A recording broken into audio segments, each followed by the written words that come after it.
Okay, it is at long last time to wrap the handlebars. I've torn all the pool noodle stuff off of this side, and the I've got the bar tape here, which is just some foamy stuff. The way this works is you wrap the right side counterclockwise, so like that, at least till you get up to here, and then you switch directions and go the other way.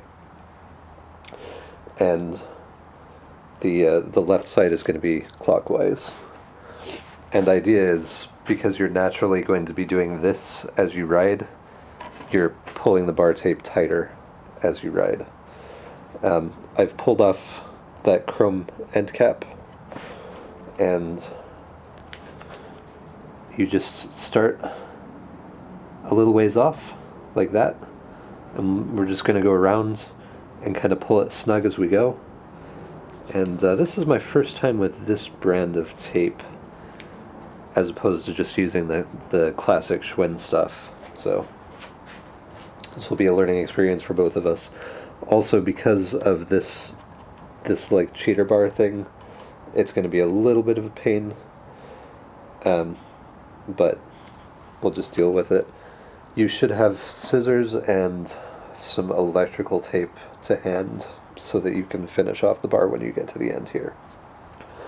And that being said, I said counterclockwise, right? So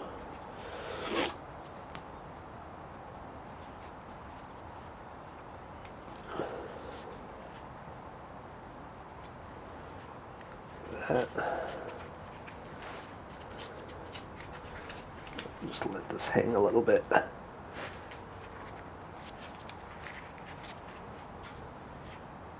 Yeah. I think I'm doing it right.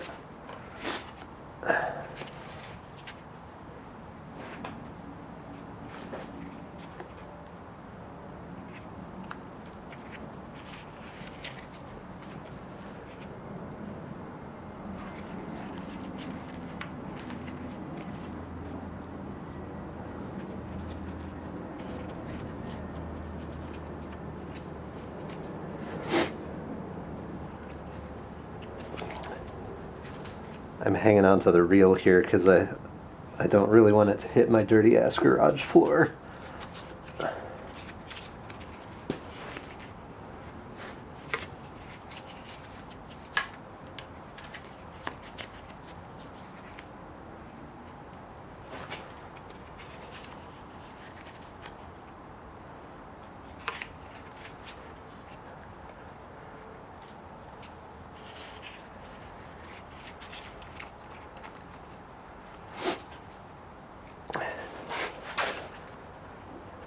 Ooh.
Okay, now I bumped you. So I'm going to go under and around this way. Come on.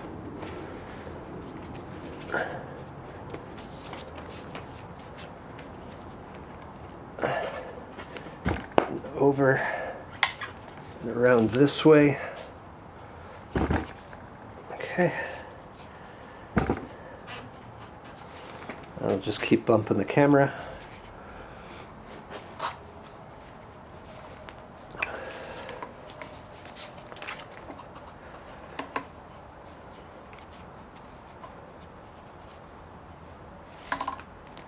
Yeah, that's looking good.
Okay.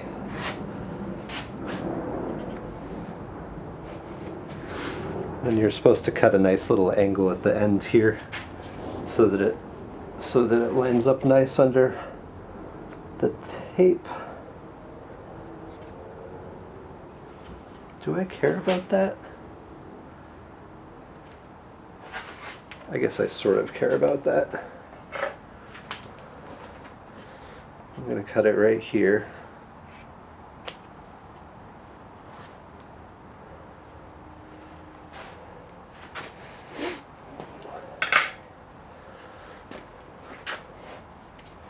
I'm going to grab this electrical tape and wrap it around here.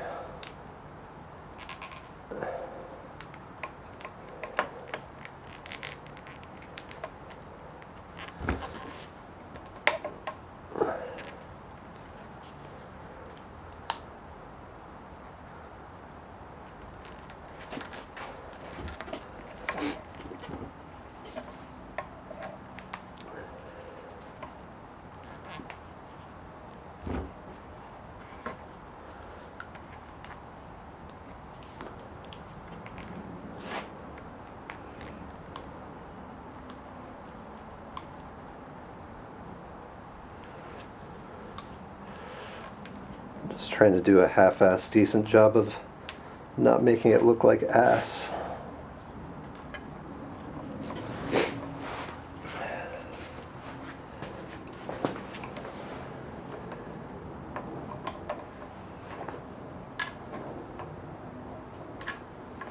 I should have cut that a little closer.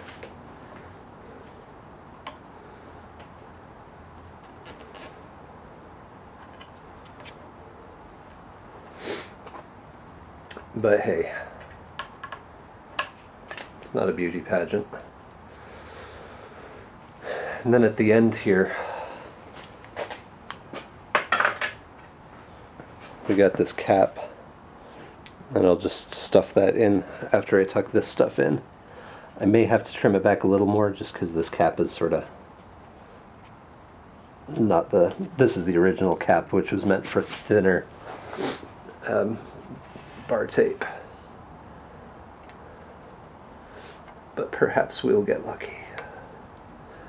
It does come with new bar ends, but I'd kind of like to keep the chrome ones if possible.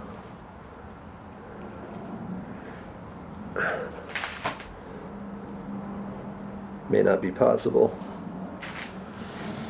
But anyway, I'm going to finesse that a little bit, but this is going to be a much comfier ride than this stuff. It's firmer. So I'm going to do the other side and tidy this one up, And we'll adjust the back brakes. I'll show you how to tidy up the ends of the cables. And I think we're done. Maybe a little bit of yammering about accessories, and that'll do it. Hey, this side says GB. Does that mean Great Britain? Or does it mean like giant bikes?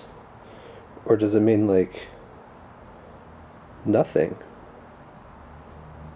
I have no idea. But anyway, that side is done. It's not in focus, but it's done.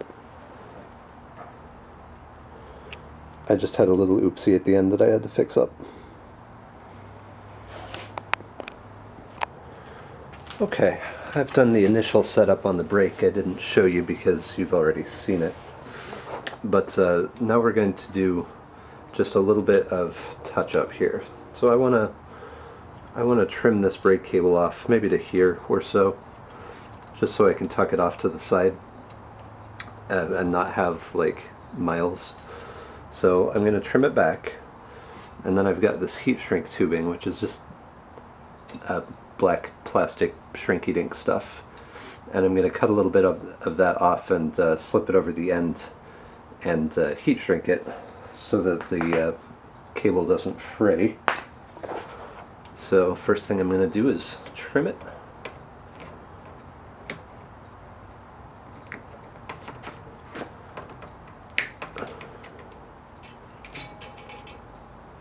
No, almost.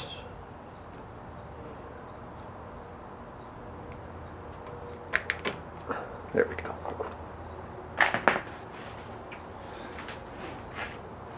And I'm going to slice off just a little section of this heat shrink, like so. We'll slip it on the end of this cable, just like that.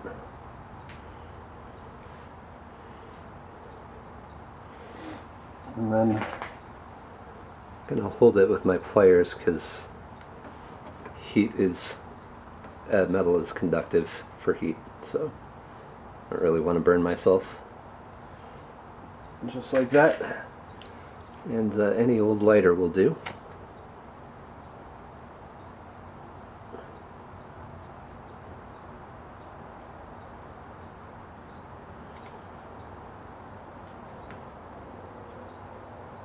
And yeah, that's it.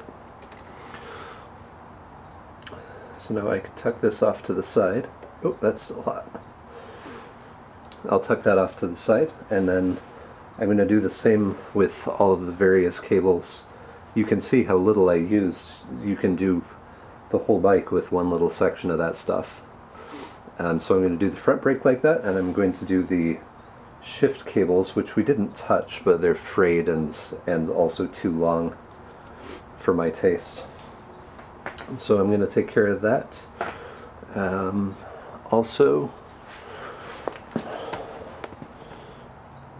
bars are wrapped. The ends are a little rinky-dink for my taste, but it's not a concourse bike. It's a get-to-work bike. So I will straighten that stuff out.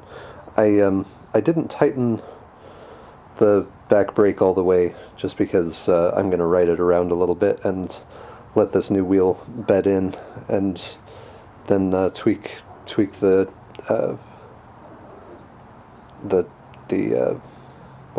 truing on it before I tighten it down fully. The rear wheel really doesn't matter as much as the front as far as braking is concerned anyway. So yeah, get that stuff done and take a ride and bring you back.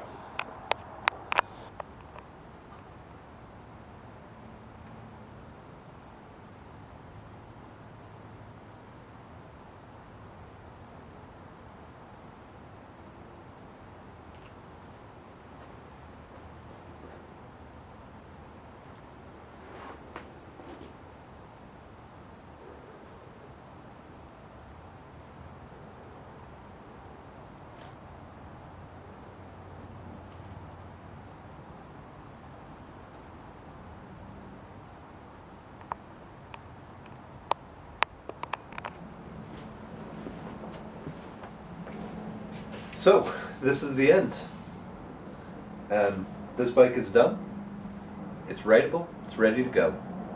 I have a friend who's going to take ownership of it at some point in the next year or so, and it'll be a solid machine for as long as he cares to run it. And I wanted to show kind of where we're at here. You have two electroforged Schwinns made the same year. This is a 1975 Collegiate. That's a 1975 Continental. And if you just take a look at the two, it's not immediately obvious that this one cost $180 all in, including all new spokes for the back. And this one was a full resto mod that cost $800 to do. They're both bikes. They both do the same thing. This one was much cheaper because I chose to go the cheaper route with it. I went the more expensive route with this one because I wanted to see how far I could take one of these bikes. But between the price of acquiring the bike, the price of acquiring all of the parts for the bike, and I just showed you what the tools would run if you bought everything that I used, which you don't need for every situation. Obviously, you don't need the breaker bar and the big socket and the freewheel removal tool if you're not removing the freewheel. If you're not truing your own wheel, you don't need the wheel stand or the spoke wrench. Everything else is stuff that you may already have, depending on the sort of environment that you live in. The prices that I put down are just what they would cost to acquire individually, like walk to the Ace Hardware and buy individual sockets and wrenches off the shelf. It may be, depending on what other tool needs you have, maybe you've already got all this stuff in your garage, maybe you're just starting out and you don't have any of it, in which case buying the individual stuff is probably cheaper than buying a bunch of sets of things from Harbor Freight. But you can do it according to your budget and according to the amount of time you have. If you live next door to a hardware store, you can just buy a few things at a time as you need them and do the work as it needs to be done, kind of in the order that I've shown. And you have the opportunity to keep writing this while you're improving it, just like I've shown. And it'll still be, this thing will be reliable for thousands of miles. This also reliable for thousands of miles. They're very sturdy frames. They'll last pretty much as long as you're willing to maintain them. So I guess that's about it. Like I said, I'm not doing anything else to this bike. It's ready to go. I rode it around a mile or so yesterday, and it was looking good, and riding just about as well as this one, which has brand new wheels and stuff. I did partially bring this one out to show, because these are improvements that you could make to one of these bikes. So with this one, I stripped the entire thing. I had the frame powder coated for about $100. So this is all brand new paint. I got an original decal set for it. I put 700C series wheels on it and tires, which are easier to come by than the Schwinn ones, especially this one because it had the smaller Schwinn only wheels, which only have one source for a fairly crappy tire. This one I was fortunate that it had the larger wheels, and there's some options for it, including these Contis, which are really good, it turns out. I also put fenders on this because it's Michigan and it rains all the time.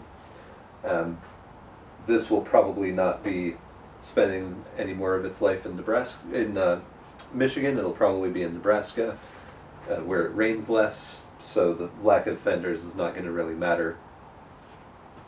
I put a Cargo rack on this one. Um, this machine actually has, because it's got this different front fork on it, it's easier to mount a front fender to this one. Obviously all the rear fender mounts and you could hook up the cargo rack in the same way as I did to this one. This one has a gearless rear hub instead of the original 5-speed gear train. This one didn't need it. It's already a 10-speed. It's got as much as you need for in the city, at least around here. You know, us flatlanders don't need the super low gears that you'd need out in the Rockies or in the Appalachians or whatever. So yeah, this is it. You can do this. There's nothing I did here that was crazy. It was just a lot of elbow grease. And that's it. Have an excellent period of time from now to now plus whatever.